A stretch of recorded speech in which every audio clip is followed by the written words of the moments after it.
Bismillahirrahmanirrahim. Assalamualaikum warahmatullahi wabarakatuh. Waalaikumsalam warahmatullahi wabarakatuh. Hamdan wa syukran da'iman lillahi rabbil alamin. Salatan wa salaman da'imaini li asyrafil anbiya'i wal mursalin wa ala alihi wa ashabihi wa man tabi'ahum bi ihsanin ila yaumiddin. Amma ba'd. Kita sama-sama mengucapkan syukur kehadirat Allah Subhanahu wa taala bahwa pada hari ini hari ke-19 Ramadan 1442 Hijriah masih diberi kesempatan untuk melaksanakan kewajiban tahunan bulan Ramadan, dan satu hal yang sangat menggembirakan bahwa pada hari ini kita berkesempatan untuk mengikuti ceramah langsung dari seorang kiai yang sangat membanggakan, Al-Akhil Karim Dr. Mukhlis Muhammad Hanafi. Ini sebagai informasi mungkin kepada para audiens, para hadirin, bahwa beliau adalah lulusan S3 jurusan tafsir Usuluddin Universitas Kairo. Dan kalau boleh saya menggambarkan, orang yang selesai S3 di Al-Azhar itu kategorinya sudah tamat segalanya. Nah, yang perlu juga mungkin diketahui bahwa di antara dari sekian banyak profesi dan jabatan yang diemban oleh Dr. Mukhlis saat ini, yang paling menarik sebenarnya adalah beliau adalah kepala pentashih mushaf Al-Quran. Jadi bapak-bapak, ibu-ibu, salah satu tugasnya itu adalah meneliti semua Al-Quran yang akan diterbitkan di Indonesia itu. Jadi mushaf Quran yang bapak-bapak, ibu-ibu baca di rumah sekarang itu pasti melewati pemeriksaan dan pengecekan oleh lembaga yang dipimpin oleh Ustaz Pak Kiai Haji Dr. Mukhlis Hanafi MA. Gitu.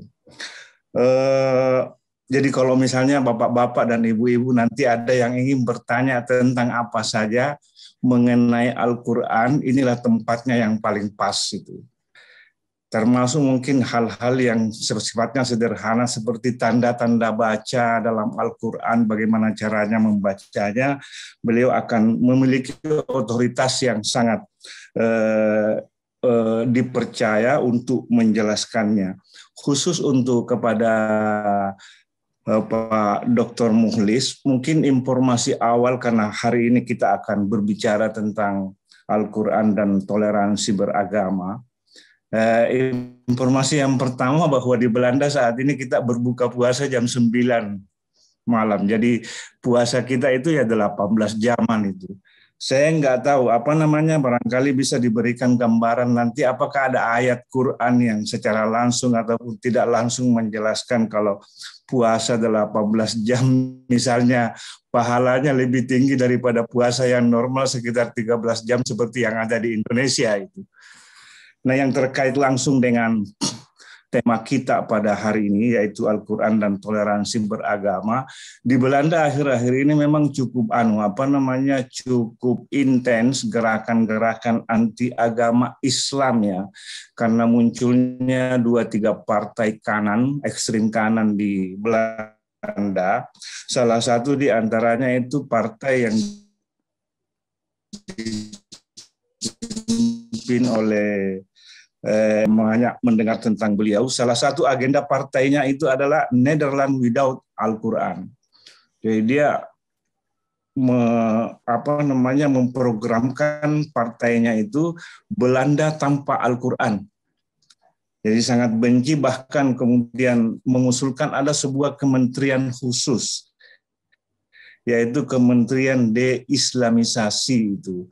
Nah, mungkin pencerahan yang kita harapkan nanti, bagaimana kita sebagai Muslim di Eropa ini menyikapi hal-hal seperti ini berdasarkan panduan-panduan yang ada dalam Al-Quran dan hadis. Dan sebelum saya menyerahkan floor kepada Pak Kiai, saya secara pribadi mewakili kawan-kawan di KBRI Den Haag mengucapkan terima kasih kepada Pak Kiai atas perkenannya untuk mengisi acara pada hari ini, dan insya Allah kita akan berlanjut sampai kira-kira 16.30 ya. Jadi mungkin sekitar 45 menit materinya, kemudian kita buka sesi tanya jawab sekitar 30-35 menit, dan kawan-kawan, bapak-bapak, ibu-ibu yang ingin memberikan pertanyaan, barangkali mungkin sambil mendengarkan ceramah bisa melalui chatting, aplikasi chatting atau fitur chatting yang ada di bawah itu. Nanti kita bacakan pertanyaan-pertanyaannya dan insya Allah akan terjawab dengan sangat baik. Saya tidak akan berpanjang lebar lagi. Saya persilahkan Al-Mukarram Dr. Mukhlis Muhammad Hanafi. Fadhal ya. Bismillahirrahmanirrahim. Alhamdulillah wassalatu wassalamu ala Rasulillah wa ala alihi wa ashabihi wa man walah wa ba'd. Assalamualaikum warahmatullahi wabarakatuh. Yang saya hormati para pejabat di lingkungan KBRI Den Haag beserta seluruh warga masyarakat Indonesia yang ada di Den Haag. Saya sangat bergembira pada kesempatan malam atau sore ini. Pada kesempatan ini dapat bersilaturahim dengan Bapak Ibu sekalian, meski dalam waktu yang berbeda. Kami di Jakarta ini sebagian masih sedang melaksanakan sholat tarawih, sementara teman-teman di Den Haag masih menunggu beberapa jam lagi untuk berbuka puasa. Tetapi saya kira Ramadan inilah yang mempertemukan kita, Al-Quran pula yang mempertemukan kita. Saya bersepakat dengan Ustadz Syarifuddin Abdullah.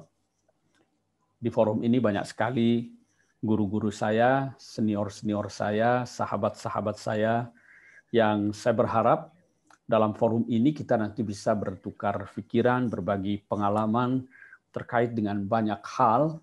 Kalau teman-teman di Den Haag sedang menghadapi persoalan yang seperti disampaikan Ustadz Syarif tadi terkait dengan Islamofobia, kemudian dengan berbagai gerakannya yang ada di Belanda, kita di Indonesia pun sedang menghadapi persoalan yang sama, tapi dari sisi yang berbeda ya. Fenomena ekstremisme dalam kehidupan beragama itu menjadi tantangan tersendiri. Praktik-praktik intoleransi dalam kehidupan beragama itu semakin meningkat seiring dengan semakin meningkatnya gairah keberagamaan sebagian warga masyarakat kita. Sehingga kemudian pemerintah dalam hal ini Kementerian Agama yang bertanggung jawab dalam pembangunan nasional di bidang keagamaan mengkampanyekan apa yang disebut dengan moderasi beragama. Moderasi beragama sebagai sebuah strategi dalam merawat keindonesiaan kita, terutama yang terkait atau dari perspektif keagamaan. Dan moderasi beragama ini pun sekarang sudah menjadi agenda pembangunan nasional, sudah masuk dalam RPJMN, Rencana Pembangunan Jangka Menengah Nasional 2020-2024. Kita sudah menyusun buku induk tentang moderasi beragama, lalu kemudian peta jalan penguatan moderasi beragama dalam konteks berbangsa dan bernegara. Saya kira kita mempunyai persoalan yang sama, dan terkait dengan topik kita pada kesempatan sore hari ini tentang toleransi dan Al-Quran dan toleransi kehidupan beragama, paling tidak saya akan berbicara apa, mengapa, dan bagaimana. Yang pertama, kalau kita ingin melihat bagaimana Al-Quran berbicara tentang toleransi, mari kita definisikan dulu apa itu toleransi. Kalau dalam bahasa Indonesia itu dengan mudah, misalnya di Kamus Besar Bahasa Indonesia, orang mendefinisikan sifat atau sikap menenggang. Menenggang itu artinya menghormati, menghargai, pendirian, pandangan, sikap orang lain yang berbeda pandangannya dengan kita. Itu yang disebut dengan toleransi. Kalau dalam bahasa Arab modern, orang sering sebut tasamuh atau as-samahah. Toleransi itu. As-samahatu fil Islam atau at-tasamuh fil Islam. Toleransi. Di dalam Al-Quran, kata tasamuh atau samahah itu tidak ada. Tidak kita temukan itu. Tetapi dalam hadis banyak kita temukan. Cara keberagamaan yang memberikan kemudahan itu disebut as-samhah. Ahabbud dini ilallah al-hanifiyah as-samhah. Ada juga ungkapan as-samah rabah. Sikap toleran, memudahkan, itu akan menguntungkan. Ada lagi ungkapan dalam hadis ismah yusmah laka. Permudah orang, Anda akan dipermudah. Jadi toleransi itu bersikap menenggang, memudahkan, dan lain sebagainya. Nah, kalau itu maknanya, maka ketika menelusuri kata toleransi dalam Al-Quran, kita bisa menelusurinya dari kata kunci yang mengandung unsur-unsur tadi itu. Unsur memudahkan, unsur memaafkan, menghargai, mengasihi, dan lain sebagainya. Jadi kita bisa telusuri melalui kata kunci ar-rahmah, kasih sayang, yang sangat banyak sekali bertebaran di dalam Al-Quran. Bahkan sifat atau asma'ul husna ar-Rahman ar-Rahim itu sangat mendominasi di dalam Al-Quran. Kemudian dalam hadis-hadis juga kita banyak temukan ar-rahimuna irhamu man fil ardi yarhamukum man fis sama. Ar-rahimuna yarhamuhumur rahman. Orang yang mengasihi yang di bumi, dia akan dikasihi oleh yang di langit. Orang-orang yang pengasih itu akan dikasihi oleh Zat yang Maha Pengasih, dan lain sebagainya. Banyak sekali. Kemudian kita bisa telusuri juga dari kata kunci al-af, memaafkan ya. Allah itu afuwun, Maha Pemaaf. Allah itu ghafurun, Maha Pengampun. Bahkan Al-Quran itu tidak hanya menuntut kita untuk memberi maaf, ya, atau meminta maaf, tetapi juga ada satu sifat yang sering disebut bergandengan dengan kata maaf, yaitu as-safhu wal ya'fu wal yasfahu. Al-afu itu menghapuskan. Kalau ada lembaran kertas, ada tulisannya kita hapus, itu biasanya masih ada bekasnya. Kita kalau minta maaf, ada kesalahan, minta maaf, itu biasanya ya dimaafkan, tapi pasti adalah itu sedikit beban, ada bekasnya yang sulit dihilangkan, walaupun secara lisan kita memaafkan ya. Tapi Al-Quran tidak hanya memerintahkan untuk wal ya'fu, tapi juga wal yasfahu. Wal yasfahu itu lembaran kertas itu disebut safhah. Ya, safhah itu. Mari kita buka safhah jadidah misalnya. Itu artinya apa? Wal yasfahu itu kita juga diperintahkan untuk membuka lembaran baru. Kita bukan hanya menghapuskan yang lalu-lalu, memaafkan, menenggang yang lalu-lalu, tetapi juga kita diminta untuk membuka lembaran baru yang tidak ada bekasnya sama sekali, benar-benar baru. Wal ya'fu wal yasfahu. Jadi kita bisa telusuri makna toleransi di dalam Al-Quran melalui kata kunci tadi itu. Dan kata as-safhu, membuka lembaran baru dalam kehidupan, setelah kita diperintahkan memaafkan, itu juga harus disertai dengan kedamaian. Fasfah anhum wa qul salam. Jadi berlapang dadahlah kalian dan ucapkan salam, kedamaian. Itu perintah-perintah Al-Quran yang dari situ kita bisa tarik bahwa sesungguhnya Al-Quran itu adalah kitab toleransi. Maka tadi saya kaget juga kalau ada satu propaganda dari salah satu partai di Belanda ini yang Nederland tanpa Al-Quran. Ya bisa jadi karena ketidaktahuan mereka tentang Al-Quran. Biasalah orang-orang Barat itu mengenal Islam dari karya-karya Orientalisme yang semuanya dicitrakan berlumuran darah dan mendapatkan pembenarannya dari aksi sebagian kecil kelompok Muslim sekarang ini. Saya kira tugas-tugas bagi teman-teman yang ada di tengah-tengah mereka itu adalah menjelaskan, baik melalui tulisan maupun melalui sikap dan perilaku keseharian, bahwa Islam itu adalah agama yang sangat toleran. Al-Quran itu adalah kitab yang paling toleran. Al-Quran itu adalah kitab toleransi. Telusuri saja melalui kata-kata kunci tadi itu.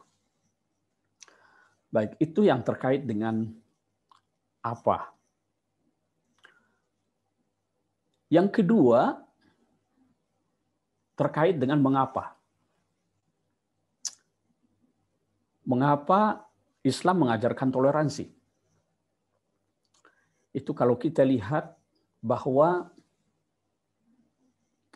ya sebelum itu, apresiasi Islam terhadap toleransi itu juga begitu sangat tinggi. Ya.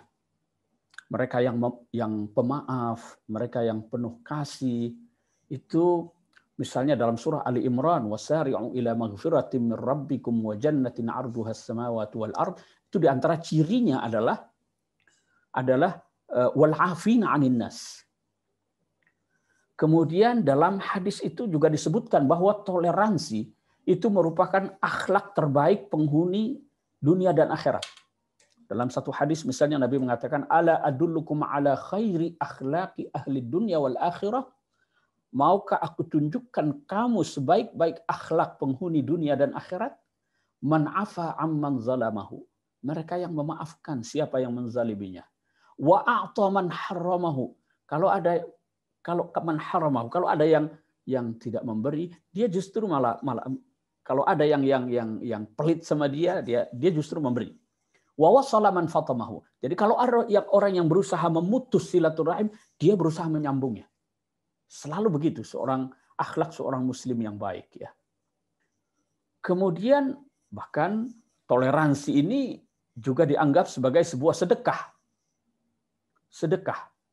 Kalau teman-teman di Eropa, warga muslim sedang menghadapi intimidasi dan lain sebagainya sekarang ini, dan itu menyangkut kehormatan dan harga diri, identitas kita sebagai seorang muslim, sebagai seorang manusia, itu ada seorang sahabat yang dijadikan permisalan oleh Rasulullah Shallallahu Alaihi Wasallam, bahkan beliau memuji dan meminta setiap muslim itu untuk meniru sikap seorang yang bernama Abu Damdam. Abu Damdam, namanya agak unik ini ya. Abu Damdam itu setiap pagi sebelum keluar rumah dia berdoa, Allahumma inni qad tasaddaqtu bi'irdi ala ibadika. Ya Allah, sesungguhnya aku telah bersedekah dengan kehormatanku jika mendapatkan cemoohan, cibiran, hal negatif lainnya kepada hamba-hambamu yang lain yang menyakitiku. Jadi dia sudah memaafkan terlebih dahulu. Tiap pagi doanya begitu itu. Ya. Dan sikap toleran itu juga dikatakan sebagai sikap penghuni ahli surga. Dakhala rajulun al-jannata bisamahatihi. Seorang itu masuk surga karena sikap tolerannya itu. Jadi apresiasi Islam terhadap toleransi itu begitu sangat tinggi, ya. Mengapa demikian? Karena bagian yang kedua sekarang mengapa? Karena yang pertama, keragaman itu adalah keniscayaan. Kita ini diciptakan berbeda. Bahkan bukan hanya kita, alam semesta ini. Tumbuh-tumbuhan, gunung-gunung, itu kan beragam. Alam tara annallaha anzala minas sama'i ma'an fa akhrajna bihi thamaratin mukhtalifan alwanuha. Itu dari tanah yang sama, bahkan jenis tumbuhan yang sama, itu buah-buahannya bisa berbeda cita rasanya itu. Kemudian juga wa minal jibali judadun bidun wa humrun mukhtalifun alwanuha. Gunung-gunung juga begitu. Ada yang berwarna kemerah-merahan, ada yang dan seterusnya. Kemudian wa minan nasi wad dawabi wal an'ami mukhtalifun alwanuhu kadzalik. Binatang-binatang, manusia itu kan warnanya beda-beda itu. Jadi keragaman itu adalah sebuah keniscayaan di alam semesta ini. Keragaman suku, keragaman bangsa, keragaman bahasa, keragaman warna kulit, itu juga sebuah keniscayaan. Ya ayyuhan nas inna khalaqnakum min dzakarin wa untha wa ja'alnakum syu'uban wa qabaila lita'arafu. Agar supaya saling mengenal, supaya berkomunikasi. Kemudian bahasa waqtilafu alsinatikum wa alwanikum. Jadi keragaman itu adalah sebuah keniscayaan, keragaman itu adalah sebuah sunnatullah. Termasuk dalam pandangan agama, terkait dengan agama dan pandangan keagamaan. Walikullin ja'alna minkum syir'atan wa minhaja. Masing-masing punya syariatnya, punya manhajnya. Dan Allah tidak menghendaki kita ini jadi satu, enggak. Satu agama, satu enggak. Walau sya'a rabbuka la ja'alan nasa ummatan wahidah. Kalau Tuhanmu berkehendak, dia ciptakan umat ini satu pandangan, satu agama, satu pandangan keagamaan, dan seterusnya. Tapi Tuhan tidak berkehendak itu. Kenapa? Wala yazaluna mukhtalifina illa man rahimar rabbuk. Manusia itu akan terus selalu berbeda. Bahkan walizalika khalaqahum. Ini sebagian ahli tafsir mengatakan untuk berbeda itulah manusia diciptakan. Jadi perbedaan agama, perbedaan warna kulit, perbedaan suku, ras, itu adalah sebuah keniscayaan. Tetapi bukan untuk dipertentangkan. Untuk apa? Lita'arofu. Bukannya lita'araku. Ma'arakah. Jadi untuk saling mengenal, untuk dikomunikasikan gitu ya. Nah, dari sini maka kita bisa mengatakan bahwa toleransi itu di tengah keragaman seperti ini itu adalah darurah hayatiyah. Jadi sebuah keniscayaan hidup. Darurah hayatiyah sekaligus juga sebagai fardhah diniyah. Kita sebagai seorang muslim ini adalah perintah agama. Darurah hayatiyah, fardhah diniyah. Jadi keniscayaan hidup dan kewajiban agama sekaligus. Nah, itu bisa kita lihat, kita harus toleran. Ya, mulai dari diri kita. Kita harus toleran kan. Jangan diperas, jangan dipaksa terus tubuh kita ini untuk bekerja siang malam. Nah, ada saatnya kita beristirahat. Nah, itu kan inna li jasadika 'alaika haqqan wa inna li 'ainika 'alaika haqqan wa inna li ahlika 'alaika haqqan. Matamu punya hak untuk dipejamkan. Badanmu punya hak untuk diistirahatkan. Keluargamu punya hak untuk dinafkahkan. Jadi kita harus adil, kita harus toleran juga kepada yang lain-lainnya, termasuk kepada diri kita. Kepada orang yang tidak kita senangi, itu juga harus toleran. Dengan cara apa? Dengan cara berlaku adil. Jangan sampai kebencian kita kepada orang lain itu membuat kita tidak berlaku adil kepada mereka. Wala yajrimannakum syana'anu qaumin ala alla ta'dilu. Kepada yang memerangi, yang memusuhi, menyakiti kita, diminta kita untuk toleran. Kita boleh membalasnya dengan yang setimpal. Faman i'tada 'alaikum fa'tadu bimisli ma i'tada 'alaikum. Boleh. Kalau ada yang memusuhi kita, menyakiti kita. Tapi Al-Quran memberikan pilihan lain yang begitu sangat mulia. Dalam satu surah dikatakan, fa in 'aqabtum fa'aqibu bimisli ma 'uqibtum bih. Kalau anda mau membalas, balas yang setimpal, sama. Jangan berlebihan. Tapi ada pilihan yang baik. Wala in sabartum lahu khairul lis-sabirin. Tapi kalau kalian bersabar, itu lebih baik. Bersabar di sini bukan rimo, pasrah begitu saja, tidak. Tapi bersabar, menerima, sambil kita berpikir hal-hal yang strategis, bagaimana kita bisa menghadapi itu dengan baik dan bijak ya.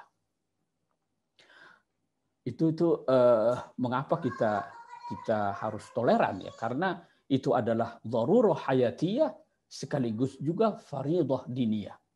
Banyak sekali kita temukan tuntunannya dalam Al-Quran, dalam hadis, diantaranya yang saya sampaikan tadi itu ya. Nah, terhadap mereka yang berbeda agama dan pandangan keagamaan pun kita juga harus toleran. Kita harus harus berlaku adil juga, jangan menggeneralisir. Mentang-mentang laisu sawa'a min ahlil kitabi ummatun qa'imatun. Mereka itu semua tidak sama. Ada yang bagus-bagus ya, walaupun mereka berbeda agama dengan kita. Nah, sekarang kita masuk pada bagian yang 3. Mudah-mudahan dalam waktu 45 menit seperti yang disampaikan tadi saya bisa memenuhi penjelasan ini ya. Yang ketiga sekarang, mengapa? Bagaimana? Apa, mengapa, dan bagaimana? Saya kira ini yang porsinya agak banyak kita bicarakan nanti ya. Bagaimana Islam mengajarkan toleransi itu? Dan kepada siapa? Tadi saya katakan termasuk kepada diri kita sendiri, kita diperintahkan untuk toleran dalam arti ya, dalam arti kita juga harus proporsional memperlakukannya. Tubuh kita, keluarga kita, dan lain sebagainya. Nah, terkait dengan kehidupan sosial, kehidupan kemasyarakatan. Tadi saya katakan, kita harus toleran terhadap perbedaan agama, perbedaan pandangan keagamaan, itu sebuah keniscayaan. Bahkan di internal umat Islam saja, itu banyak sekali perbedaan. Bahkan Al-Quran sendiri yang menghendaki kita berbeda. Kalau ada yang gelisah, kenapa Qurannya satu, hadisnya ini, kok umatnya beda-beda? Memang Al-Quran yang menghendaki kita berbeda. Mengapa kata aula mastumun nisa itu dibolehkan juga dibaca aula mastumun nisa? Karena memang Al-Quran menghendaki kita berbeda. Dengan cara apa? Menyajikan Quran dalam ragam qiraat yang berbeda-beda itu. Kalau lamastum itu yang membatalkan wudhu itu adalah hubungan suami istri. Kalau aulamastum hanya sekedar menyentuh saja, aulamastum itu sekedar menyentuh saja sudah batal. Tapi aulamastum harus betul-betul nyentuh yang sampai ke dalam-dalamnya. Nah, itu baru yang membatalkan. Jadi Al-Quran memberi pilihan bacaan seperti itu karena menghendaki kita berbeda. Belum lagi karakteristik bahasa Arab yang hammalun dzuwujuhin, yang mengandung ragam penafsiran itu. Jadi Al-Quran menghendaki kita berbeda. Belum lagi Al-Quran itu menyisakan banyak ruang untuk kita berbeda. Karena kalau segala sesuatunya dijelaskan secara rinci, Quran kita tidak setipis itu, mestinya lebih tebal lagi. Tapi kan tidak. Al-Quran memberikan panduan pedoman umum dan sebagian agak rinci. Mengapa? Supaya memberi ruang kepada kita untuk menyikapi perkembangan-perkembangan yang ada di setiap masa dengan petunjuk-petunjuk umum yang dikandungnya itu. Nah, disitulah kita berbeda. Allah tidak mungkin memberikan kita akal pikiran ini kecuali karena memang Allah menghendaki kita berbeda. Walidzalika khalaqahum walil ikhtilafi khalaqahum. Jadi untuk berbeda inilah kita diciptakan. Karena kalau kita mau dibuat sama ini, kita akan dibuat seperti binatang itu yang tidak dikasih akal. Karena dikasih akal maka sudah pasti itu. Setiap kepala pasti isinya beda-beda. Nah, itu mengapa kemudian kita perlu toleransi. Adapun bagaimananya, itu kita bisa lihat ya. Kalau sesama Muslim itu jelas banyak sekali tuntunannya ya. Nah, sekarang kita lihat misalnya toleransi dalam kehidupan beragama. Setelah kita pahami bahwa perbedaan agama, perbedaan pandangan keagamaan itu adalah sebuah keniscayaan, lalu kita lihat bagaimana Al-Quran memperlakukan mereka yang berbeda dengan kita itu. Terhadap ahlul kitab, sungguh sangat luar biasa apresiasi dan toleransi yang diajarkan, walaupun Al-Quran juga mengkritik keyakinan-keyakinan mereka yang keliru. Soal Trinitas misalnya, keras Al-Quran mengatakan, laqad kafaral ladzina qalu innallaha tsalitsu tsalasah misalnya. Mereka yang memposisikan Nabi Isa itu seperti Tuhan, jelas itu dikritik, dikecam keras. Tapi sekali lagi Al-Quran tidak menggeneralisir. Laisu sawa'a. Ahlul kitab itu tidak sama semuanya itu. Kemudian ada yang sangat taat dalam beragama. Kemudian dalam situasi kita harus berdebat dengan mereka, berdebat keras, jidal, mujadalah. Kita tidak boleh memperlakukan mereka semena-mena. Kita diperintahkan wala tujadilu ahlal kitab illa billati hi ahsan. Gunakan cara-cara yang terbaik, bukan hanya yang baik, tapi yang terbaik. Itu terhadap ahlul kitab. Dan yang sangat bagus sekali itu tuntunannya yang ada dalam surat Al-Mumtahanah ayat 8 dan 9 itu. La yanhaakumullahu 'anil ladzina lam yuqatilukum fid din wa lam yukhrijukum min diyarikum an tabarruhum wa tuqsitu ilaihim. Tidak ada halangan, tidak ada hambatan, tidak ada larangan bagi kalian untuk berlaku adil, berlaku baik terhadap mereka yang berbeda agama denganmu selama mereka itu tidak mengusirmu dari kampung halaman, tidak memerangimu.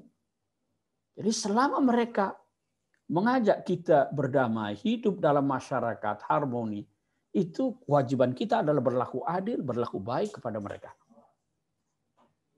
Dalam peperangan saja, dalam situasi damai itu begitu perintahnya. Dalam situasi perang saja, wa in janahu lis-salmi fajnah laha wa tawakkal 'ala Allah. Kalau mereka mengulurkan tangan untuk berdamai, berdamailah kalian. Karena perang dalam Islam itu tidak bersifat ofensif, tapi defensif. Ya. Kemudian itu terhadap ahlul kitab yang sama-sama dapat kitab samawi. Mereka yang musyrik sekalipun, kata Al-Quran apa? Wa in ahadum minal musyrikin istajaraka fa'ajirhu. Kalau ada orang musyrik minta pertolongan kepadamu, selamatkan dia. Bantu dia. Hatta yablugha ma'manah. Sampai betul-betul pada titik yang mereka merasakan aman dan nyaman. Hantarkan itu. Itu perintah Al-Quran, itu tegas. Kepada orang musyrik sekalipun. Apalagi kepada ahlul kitab. Ahlul kitab boleh kita untuk menikahi perempuan-perempuan ahlul kitab. Kan begitu. Sembelihan-sembelihan ahlul kitab boleh untuk dikonsumsi misalnya. Itu dalam surah Al-Maidah dimungkinkan. Terhadap ahlul kitab, terhadap orang musyrik. Dan ini kita bisa lihat prakteknya di masa Rasulullah Sallallahu Alaihi Wasallam, di masa para sahabatnya. Kalau tadi saya hanya mengetengahkan ayat-ayat Al-Quran, mari kita lihat praktiknya. Pada masa Rasulullah Sallallahu Alaihi Wasallam, piagam pertama yang dibuat, yang disebut dengan piagam Madinah, itu kan memberlakukan kabilah-kabilah yang ada dan juga orang-orang Yahudi yang ada di Madinah itu dipandang sebagai satu ummah, sama-sama sebagai warga katakanlah warga negara, warga bangsa yang memiliki hak dan kewajiban yang sama. Apa kaidah yang Nabi gariskan dalam kehidupan berbangsa dan bernegara? Dalam tanda kutip. Di Madinah pada masa itu.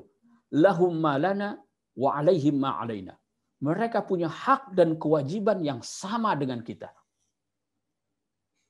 Itu tergambar dalam piagam Madinah, dalam praktik kehidupan bermasyarakat yang ada di Madinah, masyarakat muslim pertama yang dibangun oleh Rasulullah Sallallahu Alaihi Wasallam. Dan ini sangat difahami dengan baik. Itu terhadap Yahudi, terhadap orang-orang Kristen yang ada di Najran waktu itu. Lihat bunyi perjanjian Nabi dengan orang-orang Najran itu, yang Kristen itu. Apa kata Nabi dalam perjanjian itu? Itu rumah-rumah ibadah mereka itu harus dilindungi. Kalau ada yang rusak, bantu untuk membangunnya. Jangan rusak, jangan ganggu orang-orang yang beribadah itu. Itu kan diantara poin-poin perjanjiannya itu yang sekarang masih tersimpan dengan baik di naskahnya itu di gereja San Catherine yang ada di Mesir itu ya. Kemudian para sahabatnya pun sangat memahami itu. Sayyiduna Abu Bakar radhiyallahu anhu setiap kali kirim pasukan untuk berperang itu, salah satu pesannya adalah jangan ganggu orang umat agama lain yang sedang melaksanakan ibadahnya di rumah-rumah ibadah mereka itu. Jangan diganggu. Jangan bunuh anak-anak, jangan bunuh perempuan, jangan rusak lingkungan, tebang pohon. Salah satunya adalah jangan ganggu mereka yang sedang beribadah di rumah ibadahnya masing-masing itu. Sayyiduna Umar bin Al-Khattab ketika pasukannya sudah masuk ke Persia. Persia itu majusi, penyembah api, orang musyrik. Lalu apa hukum yang diperlakukan untuk mereka itu di negerinya itu? Itu teringat ucapan Nabi, lahum malana wa alaihim ma alaina. Itu lalu mereka dia katakan sannu bihim sunnata ahlil kitab. Perlakukan mereka seperti Anda memperlakukan ahlul kitab yang punya hak dan kewajiban yang sama itu. Ya, itu bagaimana para sahabat mempraktekkannya. Kemudian Sayyiduna Umar bin Al-Khattab ketika berhasil menaklukkan Palestina, Yerusalem, itu membuat perjanjian yang sangat indah sekali, tertuang dalam Al-Uhdah Al-Umariyah dengan orang-orang Kristen yang ada di Yerusalem pada masa itu. Di antaranya adalah memberikan jaminan kebebasan beragama. Tidak boleh diganggu, rumah ibadahnya tidak boleh dirusak. Ya. Itu jaminan-jaminan yang memberikan kebebasan beragama dan sebagai gambaran dari toleransi beragama yang diajarkan oleh Islam ya terhadap mereka yang berbeda agama dengan kita. Nah, kalau dengan orang yang berbeda agama saja sampai seperti itu, apalagi dengan mereka yang seagama dengan kita. Sama-sama Muslim. Ya. Mengapa begitu sangat toleran Islam terhadap orang-orang yang berbeda agama dengan kita itu? Karena sekali lagi Islam itu adalah agama kemanusiaan. Islam itu agama yang memanusiakan manusia. Mengingatkan kita pada asal mula kejadian kita. Karena semua kita umat manusia, terlepas dari perbedaan yang ada, perbedaan agama, perbedaan suku, perbedaan bahasa, warna kulit, pandangan keagamaan, terlepas dari itu semua, kita adalah anak keturunan Adam. Kita semua terlahir dari Adam dan Hawa. Ada ungkapan yang sangat bagus sekali dari Imam Ali itu, yang disampaikan kepada gubernur Ashtar ya. Ada satu ungkapan itu an-nasu sinfani imma akhun laka fid din wa imma nazirun laka fil khalq. Manusia itu ada dua. Saudara seagama denganmu atau saudara yang setara denganmu dalam kemanusiaan. Artinya kalau dia bukan seagama denganmu, maka dia setara denganmu dalam kemanusiaan. Ini betul-betul memberikan gambaran Islam sebagai agama kemanusiaan. Oleh karena itu, hak-hak asasi manusia itu sangat dilindungi dan dijamin secara penuh oleh Islam. Termasuk hak kebebasan beragama. La ikraha fid din. Tidak boleh ada paksaan itu.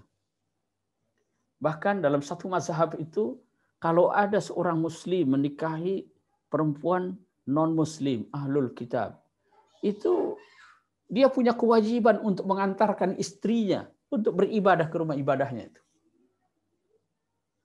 Maka saya heran kalau ada yang sampai mengatakan ucapan selamat Natal di hari ini itu haram gitu ya. Kenapa? Kawin saja dibolehkan dalam Al-Maidah itu. Masa istrinya lagi bergembira merayakan hari rayanya kita cemberut, kita enggak begitu ya. Saya kira kita melihatlah itu tadi ya bagaimana Rasulullah Shallallahu Alaihi Wasallam para sahabatnya memberikan panduan ya dalam menyikapi keragaman agama ini ya. Kemudian ya terkait dengan ini kan sebenarnya terkait juga dengan hubungan antar agama ya. Yang sesungguhnya, kalau tadi itu saya katakan, yang mengikat itu adalah kemanusiaan. Yang kedua, Rasulullah juga mengingatkan, bahkan juga dalam Al-Quran, bahwa agama-agama yang dibawa oleh para nabi itu, sebenarnya kan muaranya satu, itu Islam. Itu kepasrahan kepada Allah Subhanahu wa Ta'ala.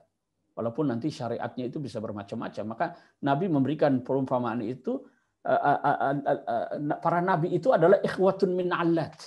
Para nabi itu adalah saudara satu bapak lain ibu lah kira-kira gitu. Agamanya sama sumbernya itu, mengajak kepada ketauhidan, tetapi kemudian syariatnya berbeda-beda. Ibunya beda-beda, ibunya banyak. Ummahatuhum syatta, begitu dalam penjelasannya itu. Nah, oleh karena itu pasti ada titik temu. Di sini pentingnya kita menghidupkan dialog antar pemeluk agama. Dialog itu bukan dalam arti kita mencari yang benar, yang salah, tapi bagaimana kita bisa bekerja sama dan berjalan untuk hal-hal yang memang menjadi persoalan kita bersama. Itu ada satu pedoman dalam menyikapi keragaman, kalau tidak salah dari Muhammad Rashid Ridha, ya, yang mengatakan nata'awanu fi mattafaqna alaihi. Kita hendaknya itu bisa bekerja sama dalam hal-hal yang kita sepakati. Wa ya'zuru ba'duna ba'dan fi makhtalafna fi. Kalau dalam hal-hal yang kita berselisih, sudahlah, saling memaklumi saja sudah. Kita ini sebagai bangsa punya persoalan yang banyak sekali. Kita terlepas dari apapun agamanya di Indonesia ini punya persoalan tentang kemiskinan, punya persoalan tentang kesenjangan ekonomi, punya persoalan. Itu dialami oleh siapapun terlepas dari apa agamanya. Ini persoalan-persoalan bersama yang perlu kita duduk bareng nih, memecahkan persoalan ini. Kalau soal sudah keyakinan, sudahlah.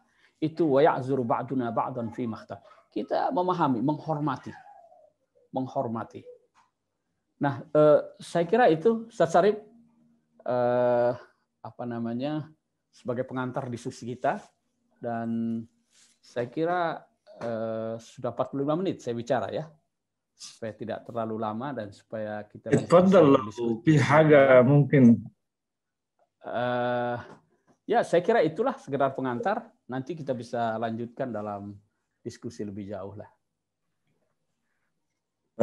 Terima kasih banyak atas materi yang telah disampaikan oleh Ustaz Mukhlis Hanafi, dan ada beberapa poin mungkin yang bisa saya sampaikan sebagai pemicu untuk kita barangkali ingin mendalami lebih jauh, bahwa pertama ternyata dalam Quran itu tidak ada satu kata tasamuh ya, jadi dalam pengertian modern yang kita artikan bertoleransi, dan kalau mau mendapatkan maknanya harus menggunakan beberapa kata kunci, yaitu memudahkan, maaf, kasih, rahmah, apuan. Itu yang pertama.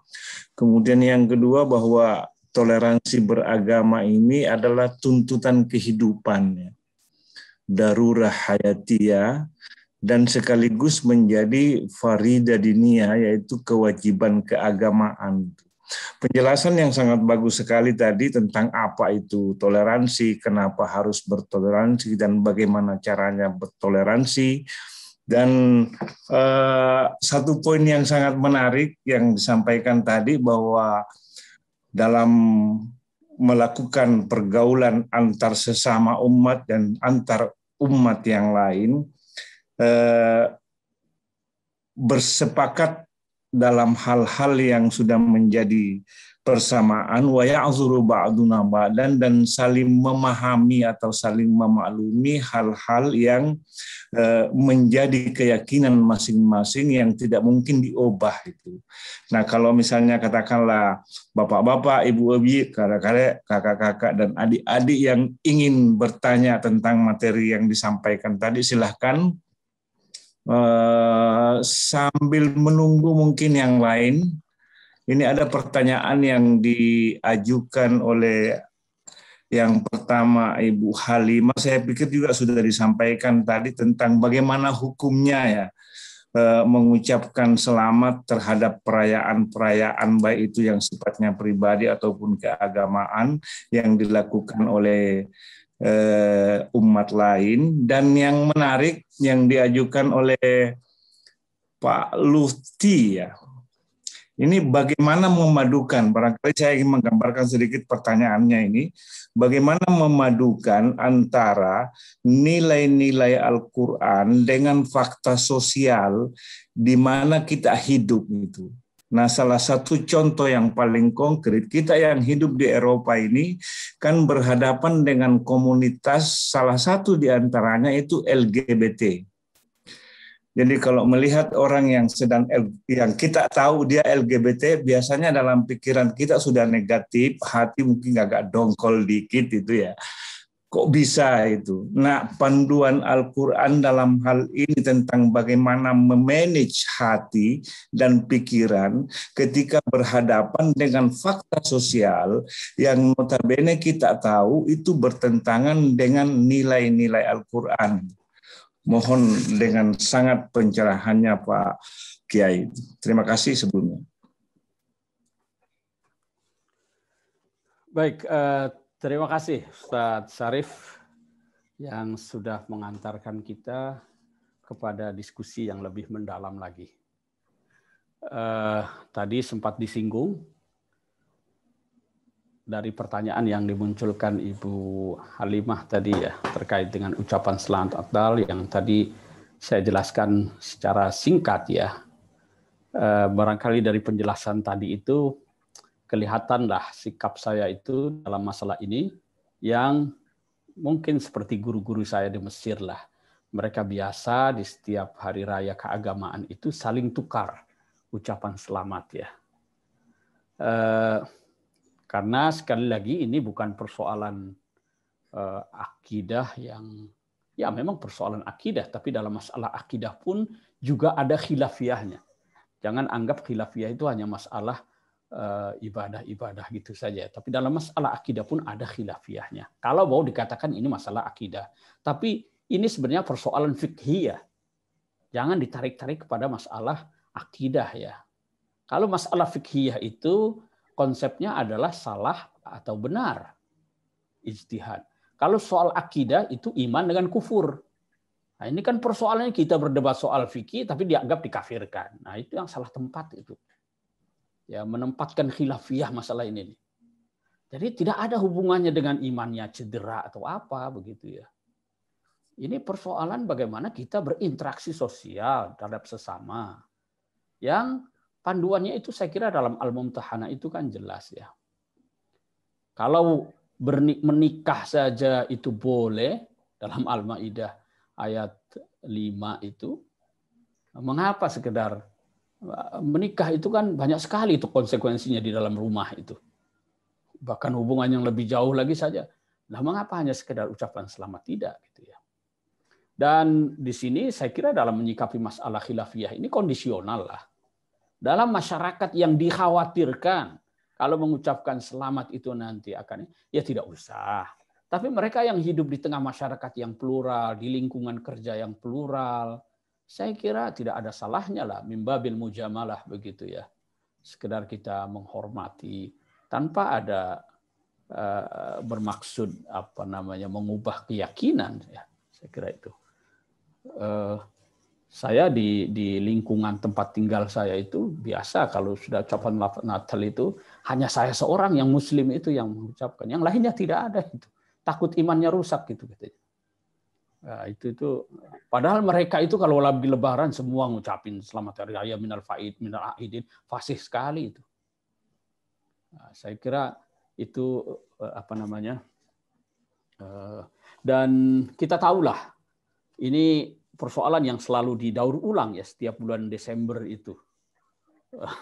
Dan bagus sekali kajian yang dilakukan oleh Marsad Al-Azhar maupun Darul Ifta di Mesir ya yang memonitor soal perdebatan itu di media sosial, siapa sebenarnya yang memicunya, lalu latar belakang pemahamannya.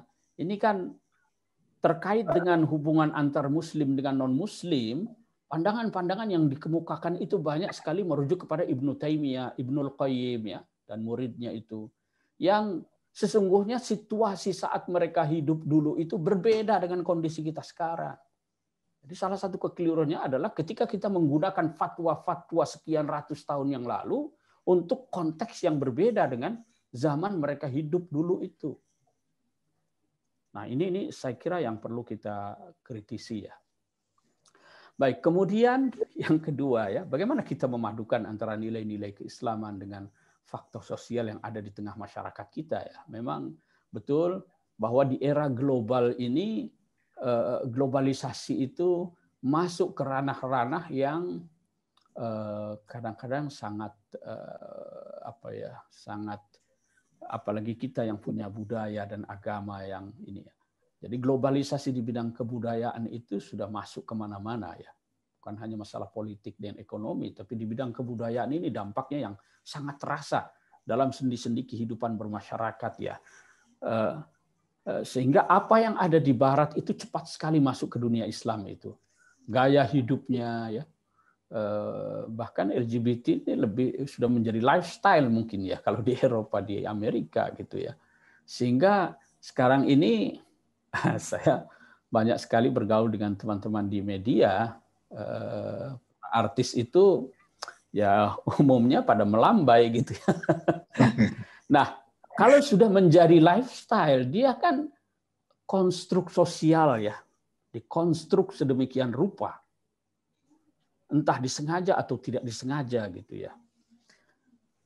Nah, kaitan dengan LGBT ini, kita sebagai seorang Muslim tentu punya kewajiban apa yang disebut dengan amar ma'ruf nahi mungkar ya. Kalau LG itu lesbian itu jelas itu ya. Kita tahu bagaimana Al-Qur'an mengkisahkan tentang kaum Lut. Tentang biseksual, itu saudaranya lah LG-nya, itu saudaranya LG itu kalau B-nya itu. Kalau T-nya ini ini yang transgender ini kan yang saya kira di kalangan para fuqaha itu kan berbeda menyikapi kasus khunsa itu ya. Khunsa. Yang itu penjelasan fikihnya panjang lebar itu. Saya kira kita perlu definisikan dengan baik dulu ini. Tapi kalau sudah menyangkut gaya melambai tadi, ya praktek seks bebas, menyimpang, itu saya kira tegas itu ajaran Islam itu. Mengecam keras, apa yang dikecam? Yang dikecam itu adalah perilakunya. Sifatnya. Jadi jangan benci orangnya. Kita semua tidak suka itu dengan LGBT. Tapi jangan lalu kemudian kita rendahkan, kita hina orangnya. Tapi sifat dan perilakunya, itu yang perlu dikecam. Saya kira ada bedanya ini ya. Dan ini kita belajar ya dari cara Rasulullah SAW menyikapi penyimpangan atau kesalahan itu. Nabi kan tidak tunjuk hidung itu, Pak. Kalau ada yang keliru itu Nabi hanya sindir. Misalnya, ma balu qaumin yaf'aluna kaza wa kaza. Mengapa ada orang yang begini. Biar merasa sendiri dia. Jadi begitu itu. Nabi itu, kamu kenapa? Nabi sindir, ma balu qaumin. Jadi yang disasar itu adalah perilakunya. Orangnya, manusianya itu harus dimanusiakan. Karena siapapun itu pasti tidak rela, Pak. Walaupun sesalah-salahnya orang kalau disalahkan, dipermalukan, itu pasti marah itu. Dia pasti akan bela diri mati-matian itu. Ya, kita tahu penyimpangan, kesalahan, kekeliruan ahlul kitab katakanlah ya. Dari apa yang diajarkan oleh Al-Qur'an. Kita tahu itu. Tapi kan tidak berarti lalu kemudian atas nama kebenaran kita permalukan mereka dengan membongkar habis lalu mempublikasikannya, membuat mereka marah. Saya beberapa waktu yang lalu itu ditanyakan, Ustaz, ini bagaimana hukumnya ini? Dikirimilah saya potong dari YouTube itu Quran Quran. Ada anak-anak muda, kan anak-anak muda itu yang anak-anak muda Kristen yang melecehkan Quran gitu. Quran Quran gitu. Kemudian saya cari-cari informasi ini. Ternyata itu adalah reaksi karena sebelumnya ada beberapa anak muda Muslim yang buat Bible Bible. Jadi dikuliti habis Bible itu kekeliruan. Mereka balas hal yang serupa. Nah, disinilah saya kira berlaku tuntunan Al-Quran wala tasubbul ladzina yad'una min dunillahi fayasubbullaha adwan bighairi ilm. Jangan hina, jangan caci sesembahan orang yang musyrik, yang kafir itu, karena nanti mereka akan memperlakukan hal yang sama terhadap sembahanmu itu. Nah, jadi apa namanya? Di sini kita perlu saling menghormati ya, terlepas dari keliru atau benarnya keyakinan orang itu. Ya, siapapun tidak ingin. Kembali lagi kepada tadi LGBT itu ya. Jadi yang kita kecam, yang kita kritik itu adalah sifat dan perilakunya, bukan orangnya. Orangnya itu perlu dikasihani, orangnya itu perlu dibimbing, orangnya itu perlu dirangkul. Jangan dirangkul dekat-dekat ya nanti. Dirangkul dalam artian itu jangan dimusuhi. Kalau dirangkul bahaya nanti. Dirangkul dalam arti dibimbing ya. Tapi sifat dan perilakunya, itu yang perlu kita kecam, kita perlu luruskan, tentu dengan cara-cara dan etika yang diajarkan oleh Islam itu sendiri terkait dengan adab, amar ma'ruf nahi mungkar. Itu ada adabnya itu. Jangan semangat saja amar ma'ruf nahi mungkar itu, hantem kromo, sikat sana, sikat sini. Nah, itu ada adabnya itu. Dalam kitab Ihya Ulumuddin panjang lebar itu adab amar ma'ruf nahi mungkar itu. Mentang-mentang fahamnya hadis, kalau ada kemungkaran hantem dengan tanganmu, dengan semua dia hantem. Nah, itu ngajinya kurang jauh saya kira itu ya. Saya kira itu Ustaz Syarif ya. Kalau mau ditambahkan oleh ustadz-ustadz yang lain silahkan. Baik, terima kasih banyak. Mungkin ada yang mau bertanya langsung sebelum saya membacakan pertanyaan berikutnya. Ada pertanyaan yang menarik secara historis, mungkin lebih ke historis, yang diajukan oleh Mbak Sofia Agustina itu ya.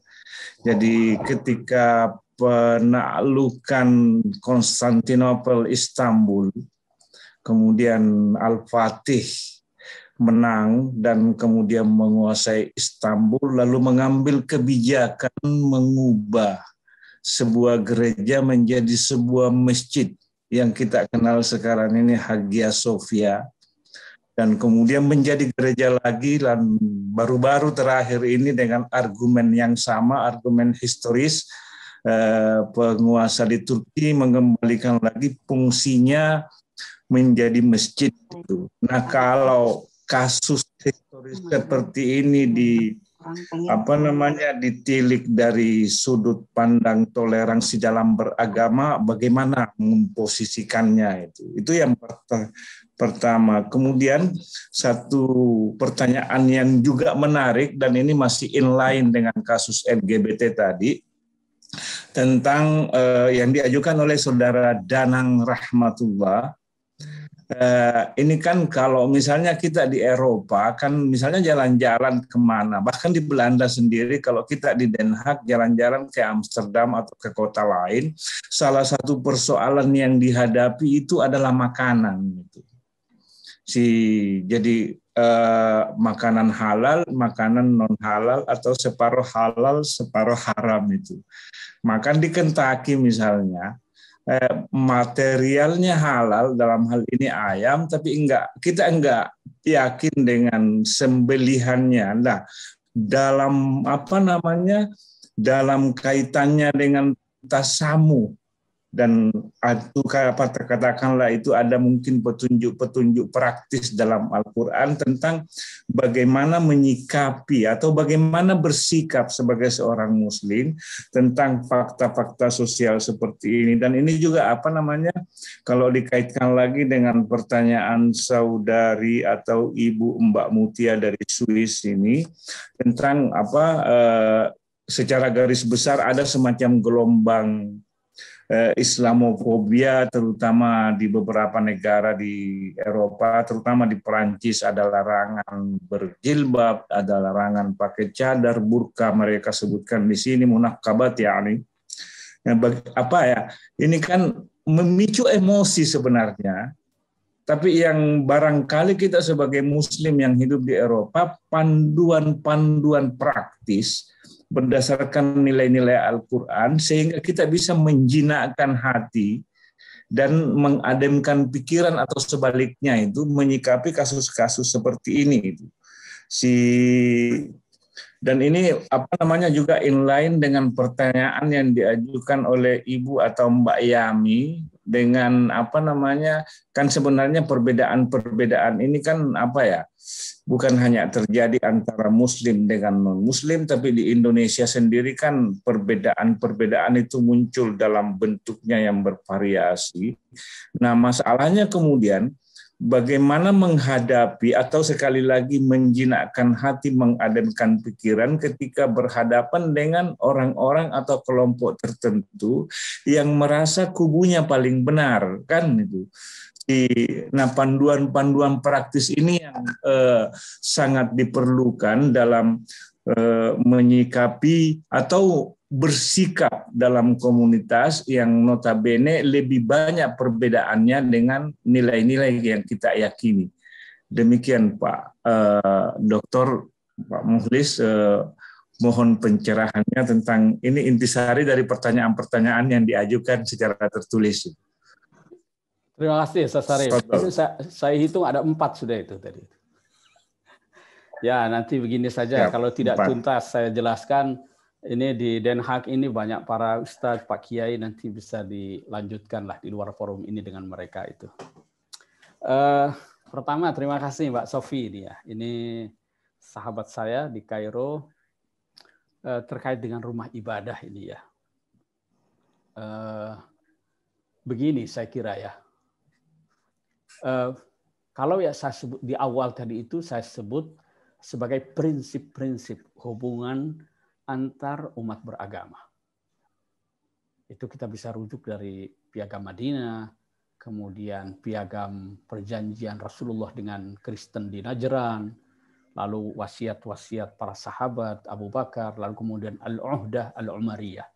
Ini 3 dokumen penting ya, yang saya kira itu menjadi guidance ya buat kita itu. Nah, adapun fakta, misalnya Al-Fatih itu mengubah gereja menjadi masjid, ya lalu jadi gereja lagi, dan sekarang gereja itu jadi masjid lagi. Itu kembali kepada apa yang dipandang maslahat oleh pemimpin pada masa itu. Jadi pertimbangan kemaslahatan. Nah, di sini masing-masing pemimpin itu punya ijtihad. Sayyidina Umar itu tidak mau mengubah gereja jadi masjid itu. Kan ketika dia masuk ke Yerusalem, tahun ke-11 ya, Syarif ya, Hijriah. Tahun keberapa itu? Jadi setelah dia masuk ke Yerusalem, itu kan ini Satul Qiyamah. Kan ada situ ya. Yang Sayyidina Umar masuk, lalu kemudian masuk waktu sholat, dia izin untuk keluar dari gereja itu. Dia tidak mau sholat di situ. Bukan berarti tidak boleh sholat di situ itu. Tahu Sayyidina Umar itu, wa ju'ilat liyal ardu masjidan wa tahuran. Kita bisa sholat, bisa bersuci dengan apa saja di bumi Allah ini. Di situ boleh sebenarnya. Tapi Sayyidina Umar tidak mau lakukan itu. Mengapa? Khawatir. Ada kekhawatiran, jangan-jangan nanti orang setelah saya, karena melihat Umar khalifah sholat di dalam gereja itu, nanti gerejanya diubah jadi masjid oleh orang setelahnya. Sayyidina Umar ada kekhawatiran itu. Kemudian dia sholat di luarnya itu, yang sekarang menjadi Masjid Umar itu. Orang bikin masjid akhirnya di situ. Oh, kalau dia sholat di dalam, gereja itu jadi masjid itu. Jadi itu saya kira ijtihad dari masing-masing pemimpin ya, yang dengan pertimbangan kemaslahatan pada masanya. Ya sekarang Erdogan punya pertimbangan itu ya, itu yang maslahat menurut dia. Jadi itu tidak bisa menjadi dalil ya, bahwa Kalau kita menguasai satu wilayah, ubah saja gereja-gerejanya. Tidak bisa juga jadi paduan itu. Itu saya kira. Kemudian soal makanan halal saya kira sudah tuntas lah bagi teman-teman yang tahunan tinggal di Eropa itu. Nah, ini kan masalah khilafiyah ya, yang ya antara yang sangat ketat dan yang sangat longgar bisa kita temukan itu. Argumen-argumennya itu. Antara yang sangat ketat dengan yang sangat longgar. Saya pernah ke Jepang itu diundang oleh teman-teman Japan Muslim Association yang ada di sana. Mereka juga sekaligus menangani soal sertifikasi halal di Jepang selama hampir 10 hari. Itu mereka pesannya bagaimana ini soal makanan, saya susah di sini nih. Kalau di Belanda mungkin masih banyak lah itu. Kalau di Jepang agak minim itu. Bagaimana ini saya nih? Pokoknya selama tidak ada babi, selama ente makan aja katanya. Padahal mereka yang pegang sertifikasi halal itu. Bismillah katanya. Dia bilang begitu. Jadi tersedia itu. Mau yang ketat sampai yang longgar ada. Nah, kembali kepada kita. Istafti qalbak. Nah, kalau kita memandang, kita ragu, kita posisikan dia sebagai suatu hal yang syubhat. Kalau sudah syubhat ini hindari sudah kalau Anda tidak mau ini. Itu saya kira ya terkait dengan makanan halal itu. Paling tidak kalau mau hati-hati ya ambillah, pandanglah itu sebagai satu hal yang syubhat yang harus kita hindari gitu ya. Tapi saya kira jadi susah itu ya. Tapi kalau di Belanda secara umum, di Eropa saya kira tidak terlalu sulit itu ya. Saya pernah ke Swiss selama 1 bulan 2 kali, kemudian di Inggris. Ya, saya kira banyak komunitas-komunitas Muslim yang menyediakan itu ya. Kemudian Islamofobia ini. Ini kan sebenarnya reaksi ya dari perilaku sebagian kecil umat Islam yang melakukan aksi kekerasan atas nama agama ya. Walaupun reaksinya ini jadi lebay juga gitu ya, berlebihan. Dan tentu saja membuat ketidaknyamanan.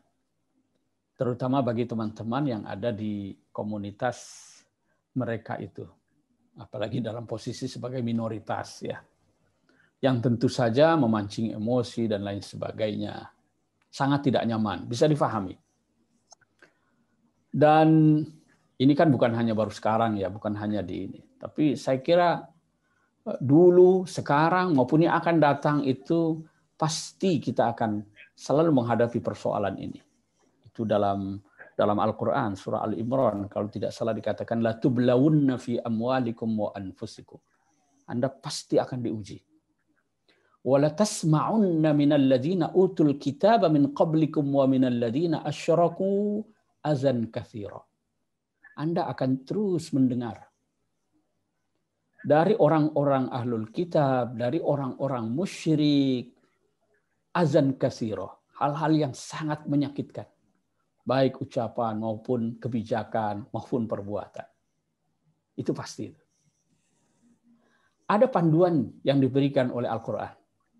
Lanjutan ayat itu mengatakan, wa in tasbiru wa tattaqu fa inna dzalika min azmil umur. Kalau kalian itu bersabar dan senantiasa terus berpegang teguh pada ketakwaan, itu yang sebaik-baik perkara itu katanya.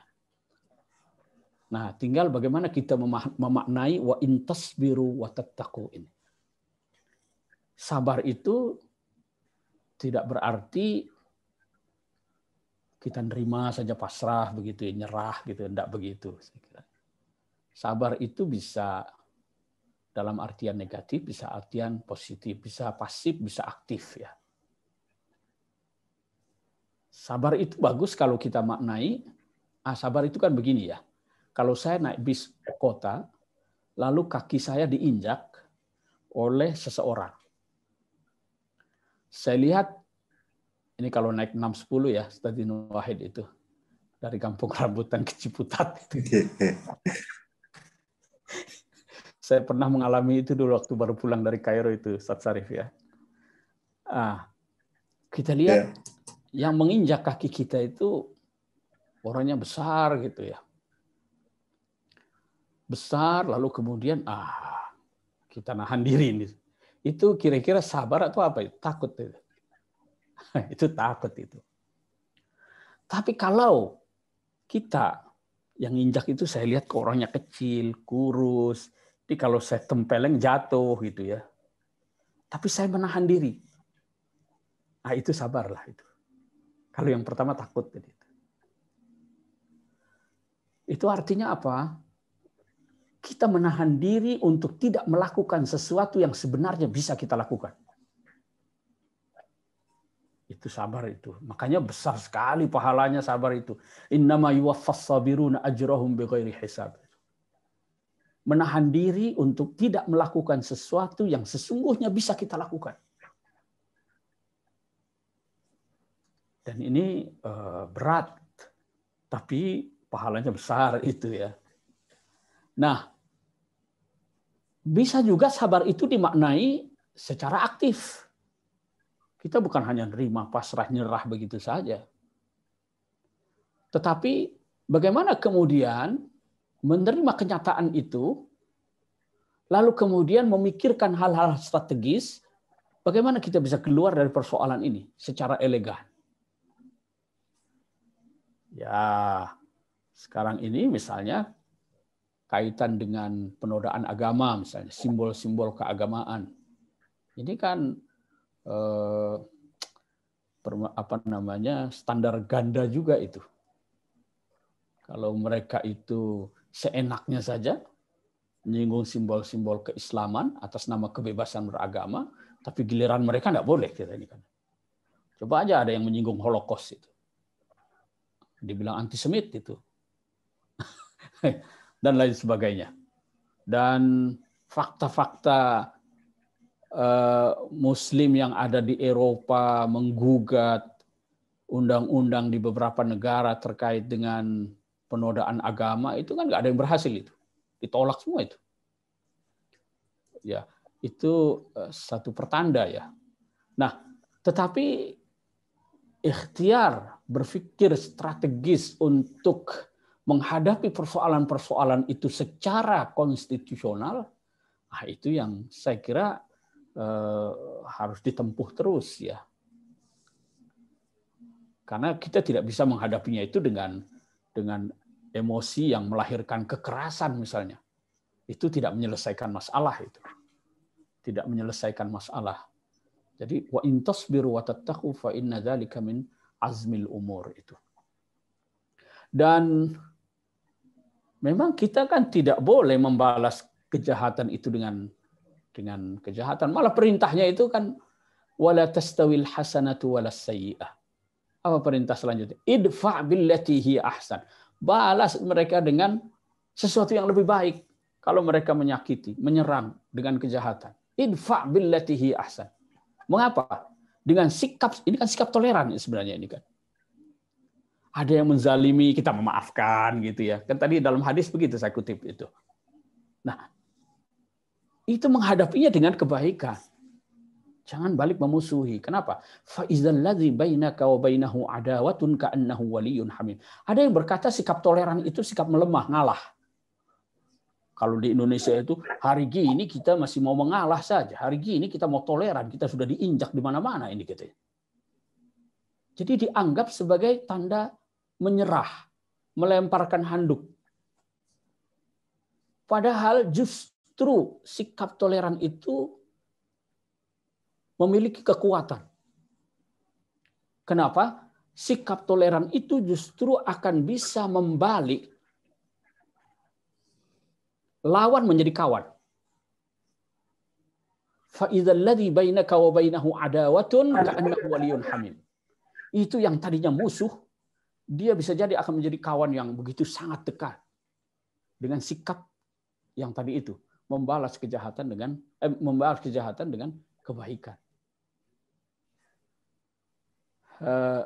Itu saya kira. Kemudian terkait dengan perbedaan pandangan keagamaan, terutama antara sesama Muslim ya, yang saya kira akhir-akhir ini, seperti saya sampaikan di awal tadi itu, semakin meningkat gairah keagamaan di tengah masyarakat kita, kok justru ada fenomena yang itu tadi ya, merasa paling benar sendiri, intoleransi dan lain sebagainya. Ini karena saya sering menyebut itu karena orang beragama itu semangatnya melebihi ilmunya. Ini yang tidak boleh ini. Kita beragama itu harus pakai ilmu ya. Bukan pakai semangat saja, tidak cukup itu. Atau surplus imannya tapi defisit ilmunya. Itu yang kemudian fanatiknya berlebihan. Fanatisme dalam beragama itu bagus, harus Pak kita fanatik itu.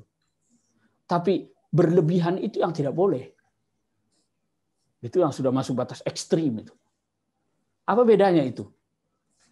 Bedanya saya kira kita ini bebas ya. Mau pakai celana yang di atas mata kaki maupun yang lebih, itu silahkan saja. Mau pakai cadar, mau tidak, itu silahkan saja. Karena masing-masing ada dalilnya, masing-masing ada argumennya. Tetapi yang tidak boleh itu adalah ketika kita mengangkat celana atau kain melebihi di atas mata kaki. Kalau kita mengatakan yang tidak seperti dia, yang tidak seperti kita itu keliru, salah, melanggar sunnah dan seterusnya. Itu yang berlebihan. Jadi fanatisme berlebihan itu yang tidak boleh. Tapi fanatik dalam beragama itu harus saya kira ya. Kalau tidak fanatik nanti mencela-mencel ini. Kita harus berpegang teguh, harus radikal lah, Ustaz Syarif ya. Radikal itu bagus juga gitu kan. Tapi yang berlebihan seperti tadi itu yang tidak boleh ya.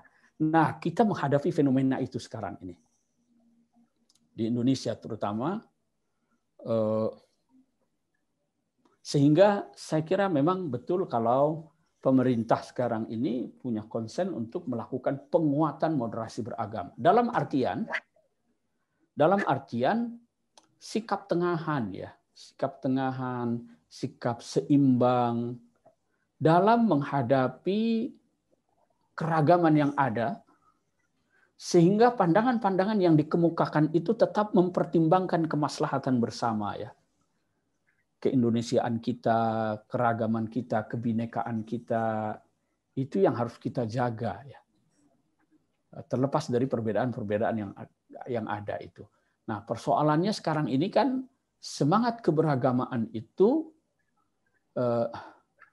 digunakan untuk meruntuhkan apa yang telah menjadi kesepakatan kita bersama sebagai bangsa. Nah, ini saya kira yang cukup mengganggu ya. Selain itu, fenomena fanatisme berlebihan tadi itu. Maka di sini saya kira penting bagi kita semua ya untuk memahami apa yang disebut dengan fiqhul ikhtilaf ya. Bagaimana cara kita berbeda itu. Kita harus tahu itu mengapa perbedaan itu timbul, lalu bagaimana menyikapi perbedaan. Ini yang kita harus pahamkan kepada masyarakat ya. Karena di era media sosial ini terus terang banyak orang yang belajar agamanya itu secara instan. Dia hanya tahu hasilnya, tapi prosesnya seperti apa dia tidak ngerti. Ya, padahal kalau paham prosesnya, ya itu akan semakin toleran. Intinya adalah mari dalam menyikapi ini, mari kita perluas wawasan kita itu. Istilah lain ya, kudu banyak ngaji deh kita ini. Karena semakin luas wawasan seseorang, itu akan semakin toleran. Semakin luas wawasan keagamaan seseorang, itu akan semakin luas. Semakin toleran dia dalam menghadapi perbedaan. Istilah anak sekarang itu, ya ngopinya harus jauhan dikit deh, gitu ya. Atau yang begitu-begitu itu biasanya ngopinya kurang kental gitu ya. Itu harus lebih mazbut lagi itu ya.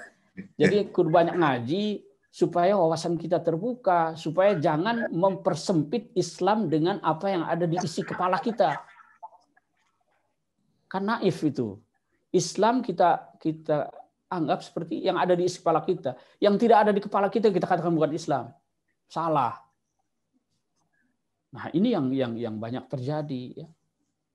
Saya kira peran kita adalah bagaimana pertama kita meningkatkan wawasan kita banyak ngaji lagi. Yang kedua adalah memahamkan orang-orang di sekitar kita ini tentang pentingnya menyikapi perbedaan itu secara toleran. Ya. Saya kira itu, Ustaz Syarif. Musyakir jiddan, terima kasih sekali dan terima kasih banyak atas pencerahan-pencerahan yang telah disampaikan oleh Ustaz Mukhlis Hanafi terkait dengan toleransi beragama dalam kehidupan sosial yang dinamis ya. Kalau boleh saya, ini karena waktunya memang sudah hampir finish, saya ingin menyimpulkan beberapa poin mungkin bahwa salah satu yang sangat menarik bahwa saya mengulangi tadi bahwa kata tasamuh dalam Quran itu tidak ditemukan, namun kalau kita ingin melakukan sikap bertoleransi ada beberapa kata kunci yang bisa menjadi acuan untuk merujuk bagaimana bersikap toleran dalam melakoni kehidupan ini. Dan yang kedua, ini ada satu pernyataan yang sangat berarti bahwa perbedaan dalam kehidupan itu adalah sebuah keniscayaan baik antar sesama umat ataupun antar umat lain. Dan oleh karena itu, inti kehidupan manusia adalah menghargai perbedaan itu.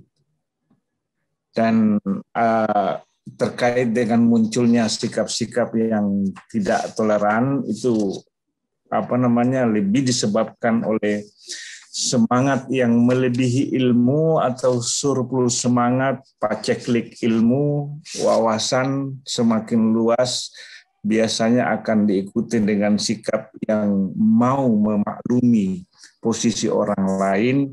Ya kalau mau ngopi agak jauhan dikit lah itu, kata Pak Ustaz Mukhlis Hanafi. Dan sebelum saya menyerahkan kembali kepada Pak Ustaz Mukhlis untuk memimpin doa terakhir, saya ingin mengumumkan bahwa minggu depan pada jam yang sama dan waktu yang sama, yaitu hari Sabtu jam 15, acara kita ceramah mingguan ini akan diisi oleh Profesor Dr. Quraisy Shihab. Jadi mudah-mudahan kita kembali bisa bertemu minggu depan insya Allah. Dan sebelum saya mengakhiri, saya minta dengan takzim pada Ustaz Mukhlis Hanafi untuk memimpin doa, semoga dengan berkah pengajian Al-Quran kita pada hari ini, amal ibadah kita masing-masing selama bulan suci Ramadan ini mendapatkan berkah dan rahmat Allah Subhanahu wa Ta'ala. Tafadhal ya Ustaz. Wah, ini banyak kiai di sini nih. Yang baiklah, mengakhiri pertemuan kita ini, mari bersama-sama kita memohon kepada Allah Subhanahu wa Ta'ala, mudah-mudahan kita diberikan kelapangan hati ya dalam beragama, sehingga kita bisa menanamkan nilai-nilai toleransi dalam kehidupan kita sehari-hari. Dan tentu saja di saat-saat yang mustajab seperti ini, teman-teman masih dalam keadaan puasa, mudah-mudahan Allah Subhanahu wa Ta'ala menerima segala amal ibadah kita. Mudah-mudahan Allah Subhanahu wa Ta'ala selalu melimpahkan rahmat dan maghfirahnya kepada kita semua. Bismillahirrahmanirrahim. Alhamdulillahirabbil alamin. Allahumma salli ala sayyidina Muhammadin al-Fatihi lima ughliq wal khatimi lima sabaq, nasiril haqq bil haqq wal hadi ila siratikal mustaqim wa ala alihi haqqa qadrihi wa miqdarihi al-azim. Allahumma anfa'na bima 'allamtana wa 'allimna ma yanfa'una warzuqna 'uluman tanfa'una. Allahumma ij'alil Qur'ana rabi'a qulubina wa nura absarina wa jalaa'a humumina. Allahumma ij'alna ikhwatan متحابين. اللهم اجعلنا من عبادك الذين يستمعون القول فيتبعون أحسنه. ربنا تقبل منا إنك أنت السميع العليم وتب علينا إنك أنت التواب الرحيم. اللهم إنك عفو تحب العفو فاعف عنا. اللهم ارحمنا برحمتك الواسعة.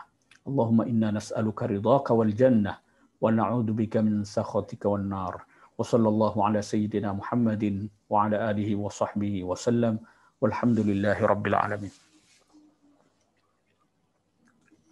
Taqabbalallah, mutsyakir jiddan ya Ustaz Mukhlis Hanafi. Dan sebelum saya menyerahkan kembali kepada host, ingin mengutip sebuah hadis yang mengatakan khairukum man ta'allamal Qur'ana wa 'allamahu, bahwa sebaik-baik orang di antara kalian adalah orang yang belajar Quran dan mengajarkan isinya. Demikian saya serahkan kepada host dan terima kasih. Mohon dimaklumi jika ada sesuatu yang kurang berkenan. Assalamualaikum warahmatullahi wabarakatuh.